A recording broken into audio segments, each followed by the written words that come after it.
Hi, I'm Jason, and welcome back to another community design review where we look at some of the best custom card submissions from the custommagic subreddit. Starting with a shout out for this week, we have the phobia cycle. Now, I'm not going to read through all of these cards individually, but I did just have a couple comments overall that I wanted to mention. The first comment I have is that other than being the same mana cost and all curses, they don't really feel like a cycle. They don't really have any mechanical themes among them. The curse cycles we've seen from commander decks in the last several years kind of gives a better indication of what a lot of cycles look like, sharing some sort of mechanical theme. Now, this is not always the approach that Wizards takes to making its cycles, and obviously you can make cards however you want. But personally, when I see cycles, I like to see them a little bit more tied together. Now, after reading the first card, Chromophobia, I actually thought it would be really interesting if all 5 of the cards gave your opponent some sort of choice that gave them a little bit of leeway towards the negative ability, which then allows you to actually have a more powerful negative ability from the card for the cost. In defense of this cycle, I will say it's pretty clear that these were all top-down designs, and that really shows. The flavor is pretty cool on these cards. For our meme of the week, we have the Ancient Mariner's Curse, 2 and a blue for an enchantment. While this card on the field is lying, as an enemy creature is dying,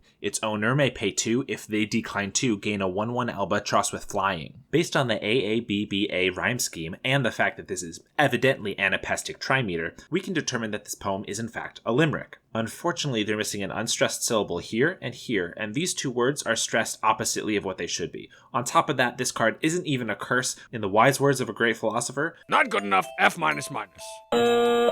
Mechanically, this card should probably be black for the effect, and white because your opponent's allowed to negate it with a couple mana. And what, you're too good for set symbols now?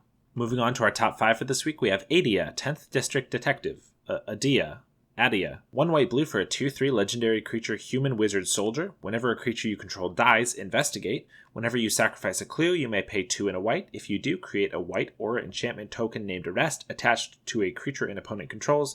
The token has enchant creature, and enchanted creature can't attack or block, and its activated abilities can't be activated. As always, a great flavor design, but one thing I really like about this card is that it's white-blue. Now, mechanically, it definitely fits, and it makes a lot of sense. But what I really like is that it's staying away from black and red, because those are the colors that can sacrifice your own creatures, which would make this not only really powerful, but also less flavorful. If you're sacrificing your own creatures, you don't really need to investigate, because you know who killed them, right? That said, in white, you can play any number of board wipes, and when you do, oh look, a whole bunch of clues. I wonder what happened. I think God got mad. It's definitely an expensive cost here, paying 5 mana to draw a card off of your clue and make an arrest token, but the value is really powerful there. As always with a legendary creature, I'm looking at this as a commander, and it seems like it would be really good. Creatures are dying all the time, so you're going to be investigating a lot, drawing lots of cards, and when you can also pay for the arrest token, which is a nice added bonus. Sweet design both flavorfully and mechanically. Speaking of arrest, number 4 we have for this week is Cheer from Behind, 1 and a white for an enchantment aura, enchant creature, enchanted creature can't attack or block, and its activated abilities can't be activated, and enchanted creature has exalted. The flavor text is aptly flavorful and also pretty adorable. Not a lot to say, saves a mana from being an arrest, but the exalted trigger is not anything to scoff at either. It's a cool design to grant your opponent's creature a beneficial ability in order to reduce your card's cost. Did I mention that every card in the top 5 this week is white? Number 3 this week is Collection Plate, 1 white for an artifact. Your opponents can't search libraries. Any player may have you draw a card to ignore this effect until end of turn. This would be an instant commander staple. You know how many times people search libraries in a game? A lot. I definitely think 3 mana is the right cost for this. Definitely wouldn't go any lower, but it is unfortunate that makes it so that it's not going to probably hit rampant growths and things like that on curve, and any players who go before you can also play Cultivates or Kodama's Reaches before you. But there's always a lot of searching the library for cards late game too, so I really think this would be a very good card in Commander. Personally, I feel like this card fits white very well. Now, there have only been 5 cards ever that prevent people from searching their libraries, and only one was white, Leonin Arbiter, and that card makes it so that neither player can search libraries. White often has abilities that affect both players to make them fair and balanced, so this might actually need to affect both players to make it so that it fits in the white's color pie, though I'm not suggesting that you have the ability to draw a card to make it so you ignore this effect, because that's pretty powerful. And number 2 for this week is Democratic Election, so much for my escapist hobby.